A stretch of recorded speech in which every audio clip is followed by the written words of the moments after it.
talk about the catheter. Mine's gone, yay, but this thing is your best friend and your worst enemy for the first 9 days after surgery. So essentially, that's plugged in from there to there. You can imagine where that goes, right up through into the bladder, and the tube is probably about that thick, which is alarming when you first see it, but surprisingly, you don't really feel it a lot.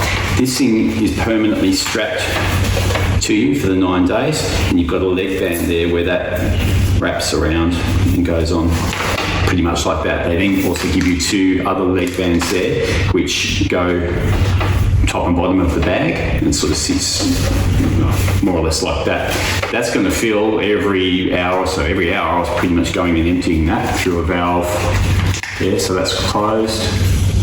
That's open, straight into the toilet. At night time, you connect to this bad boy and that fills up. So that carries about 2 litres, and when you get up in the morning, that's full.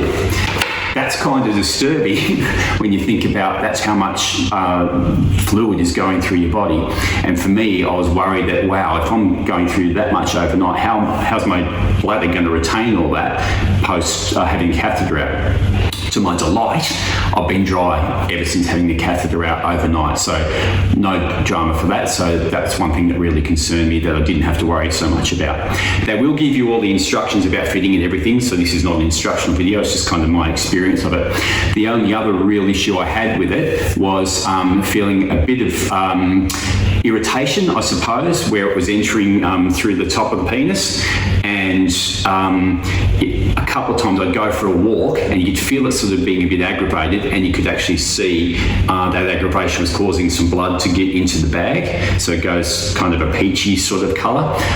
That's quite normal, and what I found was so you'd get back from your walk, you'd stop, you'd have a rest, and it would go back to normal. So it was just sort of flushing stuff through. Again, not particularly painful, but you can feel that irritation. So be aware of that. They do give you a numbing gel that you can use there as well. I didn't have to use it very much at all, thankfully, but it's helpful to have that there as a backup. The other big one is, I was worried about what it would feel like when the catheter came out.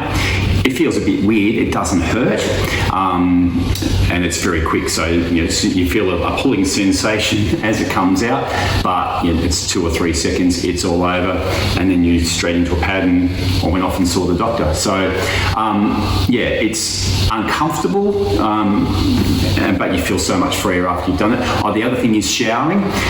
That's probably the most maintenance you do with the catheter during the day. You change over legs to make sure you don't have skin irritations from that.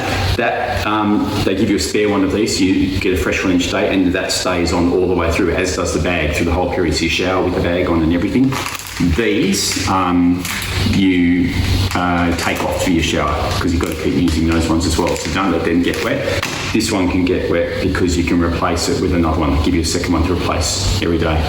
So that's about it. That's the catheter. They'll tell you more about it in hospital, but it was something I wasn't looking forward to.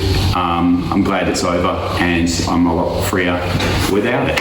Cheers.